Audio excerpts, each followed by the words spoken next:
Le sujet, c'est sur la parole de Dieu et la place de la parole de Dieu dans notre vie. Nous allons ouvrir le psaume premier, un psaume que nous connaissons très bien, même si ce n'est pas le plus connu. En tête du hit parade, il y a le psaume 23. En deuxième, il y a le psaume 91. Il y en a tellement. Il y en a beaucoup qui connaissent le psaume 117 aussi. C'est le plus court de la Bible, le plus court chapitre de la Bible. Très peu connaissent le psaume 119. Vous n'en faites pas, c'est normal. Et il y a le psaume premier. Voilà ce qui nous est dit. Heureux l'homme qui ne marche pas selon le conseil des méchants, qui ne s'arrête pas sur la voie des pécheurs et qui ne s'assied pas en compagnie des moqueurs, mais qui trouve son plaisir dans la loi de l'Éternel et qui la médite jour et nuit. Il est semblable à un arbre planté près d'un courant d'eau qui donne son fruit en sa saison et dont le feuillage ne se flétrit point, tout ce qu'il fait lui réussit. Il n'en est pas ainsi des méchants. Ils sont comme la paille que le vent dissipe. C'est pourquoi les méchants ne résistent pas au jour du jugement, ni les pécheurs dans l'assemblée des justes, car l'Éternel connaît la voie des justes, et la voie des pécheurs mène à la ruine. Amen. Gloire à Dieu.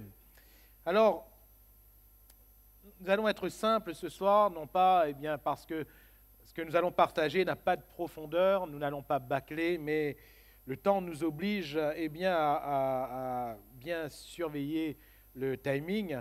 La parole, et j'ai intitulé ce soir le message « La parole, virgule, notre plaisir ». La parole, notre plaisir.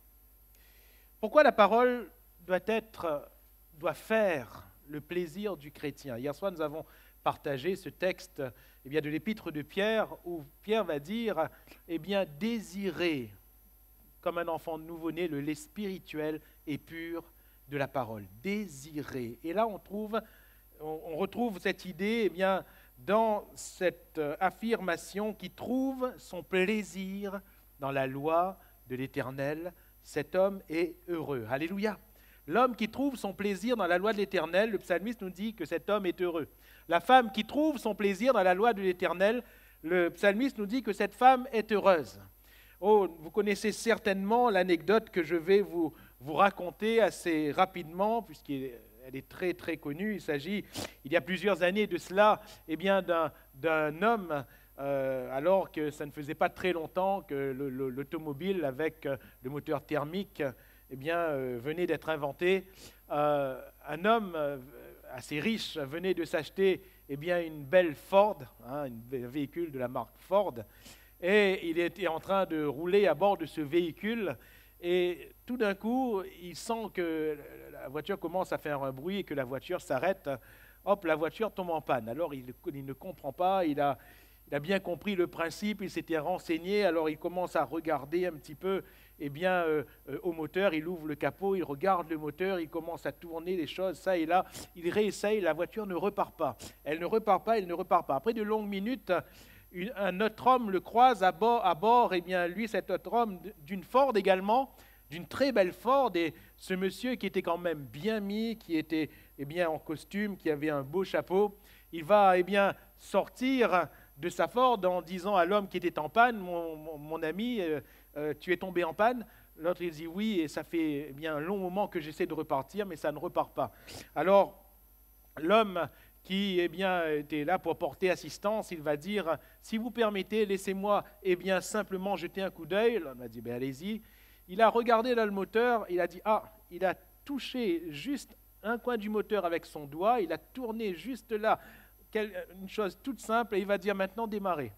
Et quand l'homme a démarré, la voiture est repartie. Alors l'homme était content, il a dit, mon bon monsieur, merci, vous m'avez été d'un grand secours, mais dites-moi, à qui ai-je l'honneur? Et l'autre en face lui a dit, je m'appelle monsieur Ford. Je m'appelle monsieur Ford. C'est moi qui ai conçu cette voiture. Voyez-vous, c'est le Seigneur qui nous a créés. Et il n'y a rien de mieux, il n'y a rien, ni personne qui connaisse mieux que le Seigneur de quoi nous avons besoin.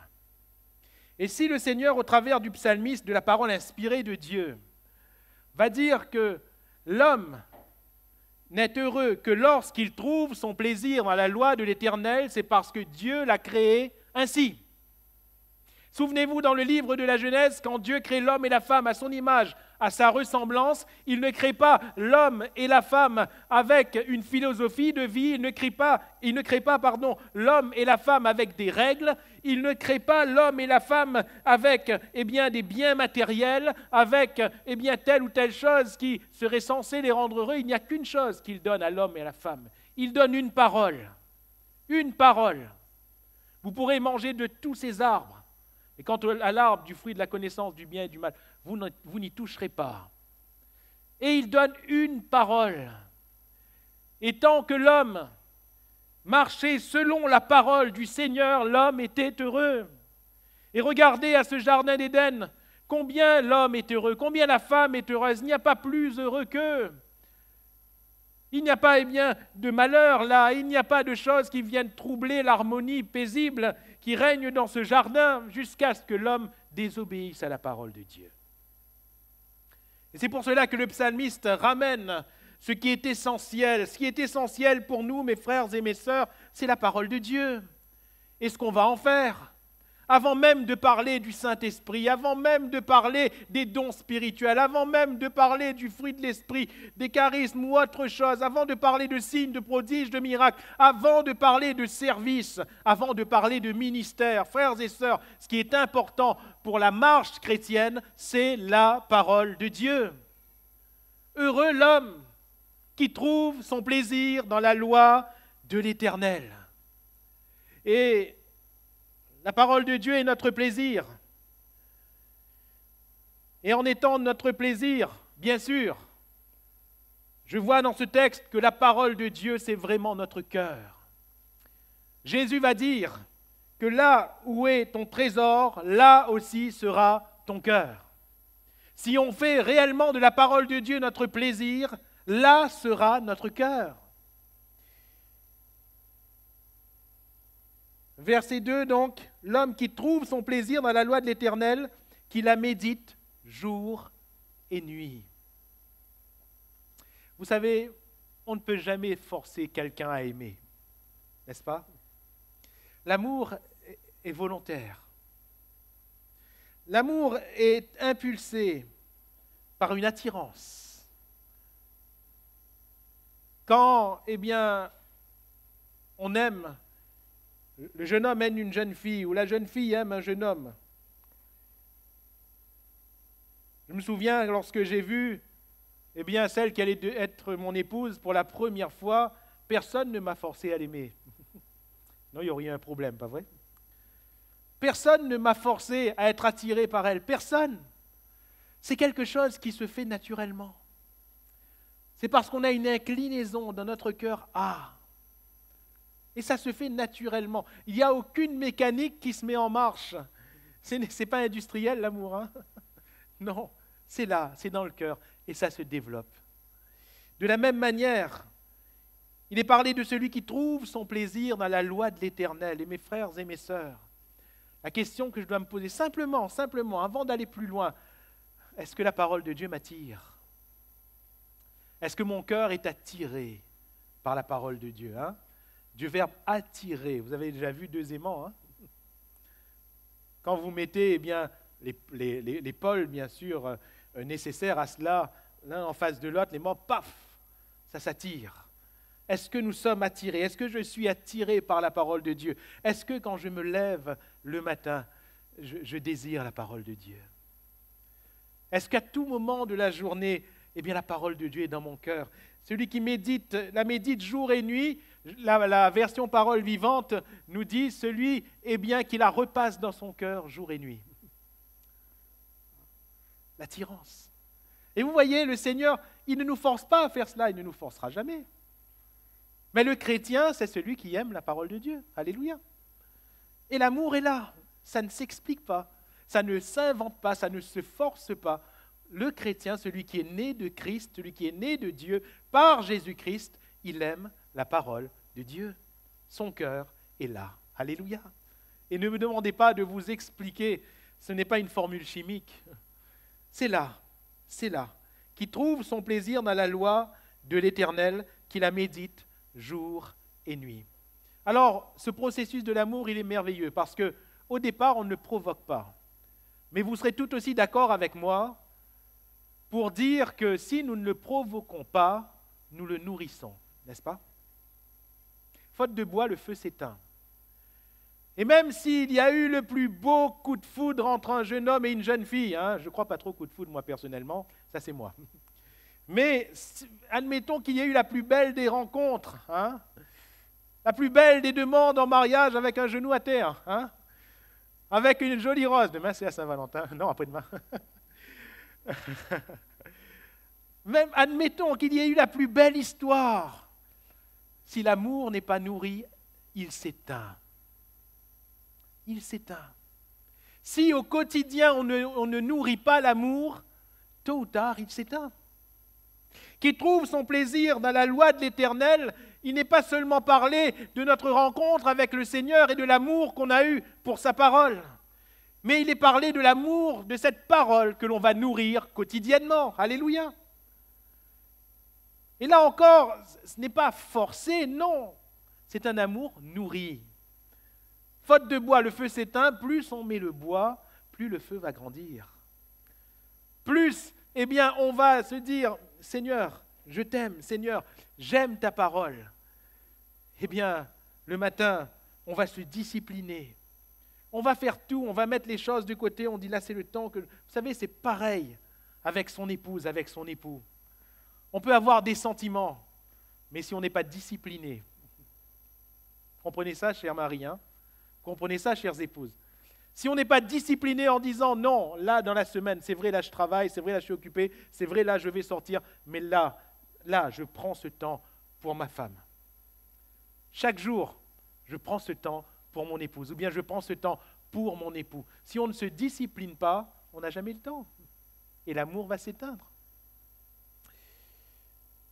Notre cœur est dans la parole de Dieu en ce que nous allons mettre tout en œuvre pour passer du temps avec cette parole, parce que nous l'aimons, et parce que nous l'aimons, nous aimons son auteur, nous aimons le Seigneur.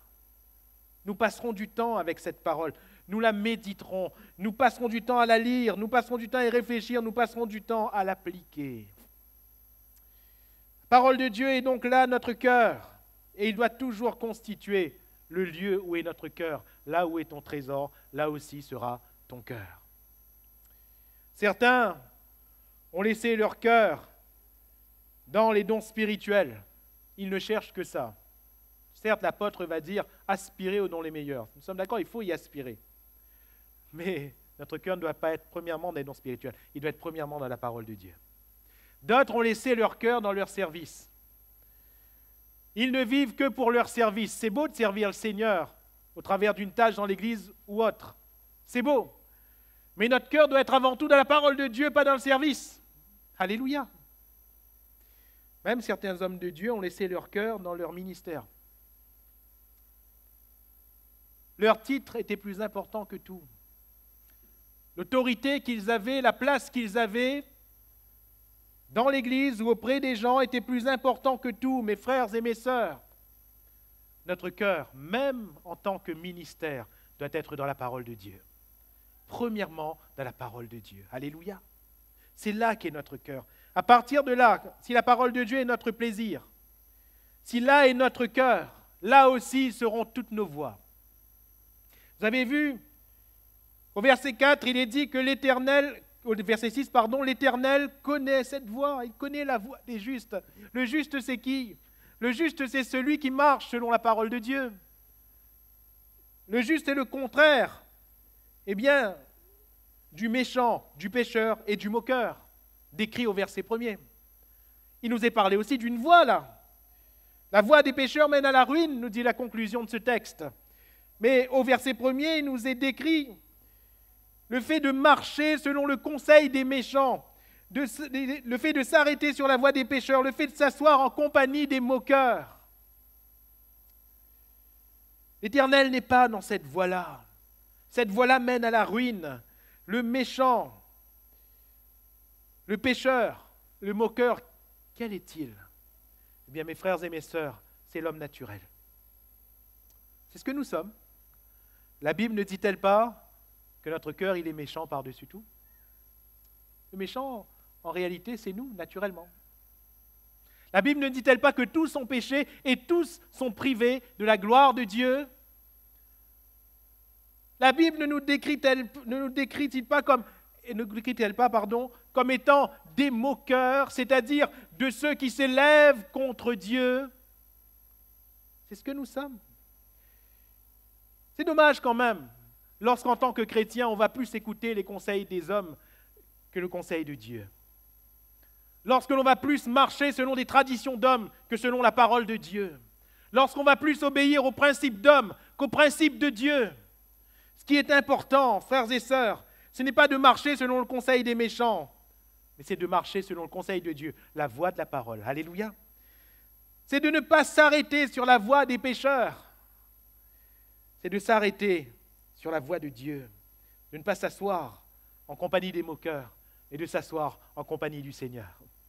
Lorsque j'ouvre la parole de Dieu, je suis en compagnie du Seigneur par le Saint-Esprit. Alléluia. Ainsi, ce qui me fait marcher, c'est la parole de Dieu. Ce qui me fait m'arrêter, c'est la parole de Dieu. Et ce qui me fait m'asseoir, c'est la parole de Dieu. Alléluia. Ce qui rythme notre vie, c'est la parole de Dieu. Ce qui constitue notre voix, c'est la parole de Dieu. Notre cœur, notre voix et bien sûr notre réussite. Tout ce qu'il fait, conclusion du verset 3, lui réussit. Cet homme, il est heureux parce que tout ce qu'il fait, lui réussit. La comparaison qui est faite, elle est tellement belle, formidable. Un arbre planté près d'un courant d'eau, c'est un homme qui trouve son plaisir dans la loi de l'Éternel. Un arbre planté près d'un courant d'eau, l'arbre c'est nous, l'eau c'est la parole de Dieu. Et la parole de Dieu va venir nourrir nos racines. Nos racines vont puiser dans cette eau afin de permettre à l'arbre de croître, de grandir solidement et surtout de produire du fruit en sa saison. Alléluia. De produire du fruit en sa saison.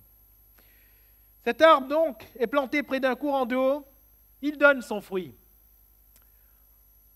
En la saison qu'il faut, parce que c'est ce qui est dit littéralement dans le texte. Lorsque cela est nécessaire, il va produire son fruit. Il n'a pas à s'inquiéter, l'arbre. Lui, il s'inquiète de l'eau. Ses racines vont chercher l'eau. Le fruit, il va venir. Alléluia. Et il va venir au moment où il faudra, parce que le Seigneur, il veut notre fruit. Je vous ai choisi afin que vous alliez, que vous portiez du fruit. Jésus s'approche du figuier parce qu'il veut le fruit. Jésus est le cep, nous sommes les sarments, nous devons porter beaucoup de fruits. Comment porter du fruit? C'est écrit là. C'est par l'eau. Alléluia. Il donne son fruit. Son feuillage ne se flétrit point littéralement, son feuillage reste vert. Cet arbre, il ne sera jamais périmé. Vous comprenez? Il ne sera jamais mort. La sécheresse ne le prendra et ne le surprendra jamais parce que l'eau est là. Alléluia. Peu importe. Et lorsqu'il est parlé de feuillage qui se flétrit, il est parlé de tout ce qui est contraire, eh bien, à la verdure de cet arbre. Tout ce qui est contraire à la croissance de cet arbre, tout ce qui est contraire au fait de porter du fruit. C'est de cela dont il est question. Et mes frères et mes sœurs, il y a plein de choses qui peuvent nous sembler contraires extérieurement. Les épreuves qui viennent, les tempêtes, les combats de la vie, tout est là pour nous faire, déchoir. Tout est là pour faire qu'on ne porte plus de fruits, qu'on ne soit plus verdoyant. Mais l'important n'est pas ce qui est extérieur. L'important, c'est l'eau. Alléluia. Personne ne voit l'eau dessous, n'est-ce pas? Personne ne voit la racine. Ça, c'est notre intimité. Personne ne voit cette racine, mais nous, on est en contact avec la parole de Dieu. On est en contact avec Dieu. L'arbre va rester vert et il va toujours porter le fruit quand il faut. Alléluia. Tout ce qu'il fait lui réussit. La réussite sera là, de toute façon. Et dans le Seigneur, mes frères et mes sœurs, ne vous en faites pas. Même ce qui vous semble être un échec aujourd'hui, si vous avez vécu selon la parole de Dieu, ce sera une réussite demain.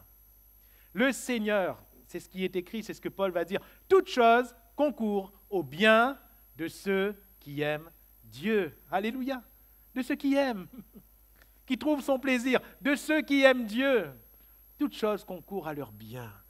Ainsi, ne regardez pas comme un sujet de détresse ou de tristesse les épreuves que vous traversez. Jacques va dire, regardez au contraire comme un sujet de joie complète, parce que Dieu est en train de travailler. Alléluia. Dieu est en train d'œuvrer pour que cette parole soit efficace et que nous grandissions par cette parole au travers de l'épreuve que nous sommes en train de traverser. Ce n'est pas l'épreuve en elle-même qui va nous faire grandir, mais la parole de Dieu en nous qui va nous faire grandir dans l'épreuve. Alléluia. Tout ce qu'il fait lui réussit. Ainsi, ce qui est humain ne compte pas, ne compte plus. Mes frères et mes sœurs, arrêtons de regarder à ce qui est visible. Paul nous dit de regarder à ce qui est invisible. Alléluia. De regarder à ce royaume qui n'est pas visible. De regarder à ce qui est dans les cieux, à ce qui est spirituel. Parce que des choses se passent. On peut avoir manqué un entretien d'embauche. On peut avoir manqué un examen. On peut être tombé malade. On peut avoir eu un mauvais diagnostic des médecins. On peut avoir vu notre dossier de demande de logement être jeté à la poubelle. On peut avoir vu tellement d'échecs sur le plan humain, voyez-vous, tellement d'échecs. Mais si nous vivons selon la parole de Dieu, tout ce qu'il fait lui réussit. Alléluia. Croyons-nous que le Seigneur peut changer le mal en bien? Joseph le croyait. Alléluia. Vous avez vu où ça l'a amené? Joseph le croyait de tout son cœur. Dieu peut changer le mal en bien. Et Joseph va dire à ses frères, vous aviez conçu de me faire le mal, mais Dieu l'a changé en bien. Alléluia. Et ce que nous traversons maintenant, même si c'est défectueux, même si c'est échec, Dieu peut le changer. Alléluia. Nous avons le Seigneur qui change tout à nos côtés. Si nous vivons selon sa parole, l'Éternel est dans notre voie. L'Éternel connaît notre voie. Il connaît la voie des justes. Alors j'aimerais conclure. Et mes frères et mes sœurs, vous encourager de tout mon cœur, nous encourager mutuellement à remettre la parole de Dieu au centre, à faire de la parole de Dieu notre plaisir. Celui qui nous connaît, celui qui nous a créés, il nous donne le seul moyen pour nous d'être heureux. Heureux l'homme qui trouve son plaisir dans la parole de l'Éternel. Heureuse la femme qui trouve son plaisir dans la parole de l'Éternel. Même si tu connais quelques malheurs, même si tu es dans un passage où tu pleures, même si, comme David, tu traverses la vallée de l'ombre de la mort, rappelle-toi toujours d'une chose, cette vallée, tu n'y vis pas, tu la traverses. Alléluia. Il y a un début et il y a une sortie de cette vallée. Elle peut être longue, elle peut être courte, ça appartient à Dieu. Mais il y a un commencement et il y a une fin à cette vallée. Nous la traversons. Toute notre attention doit être sur la parole de Dieu. Toutes nos racines doivent être dans l'eau de la parole de Dieu. C'est ainsi qu'on va rester vert, voyons, plein de vie. C'est ainsi que la vie en nous va produire le fruit en sa saison. C'est ainsi que nous serons heureux et toujours heureux, quels que soient les moyens matériels, quelle que soit la réussite sociale, quelle que soit la considération humaine, quel que soit le regard des autres frères et sœurs, nous serons toujours heureux parce que Dieu nous a créés, il nous a constitués pour que nous vivions selon sa parole. Alléluia. À nous, chrétiens, de vivre et de trouver notre plaisir dans la parole de Dieu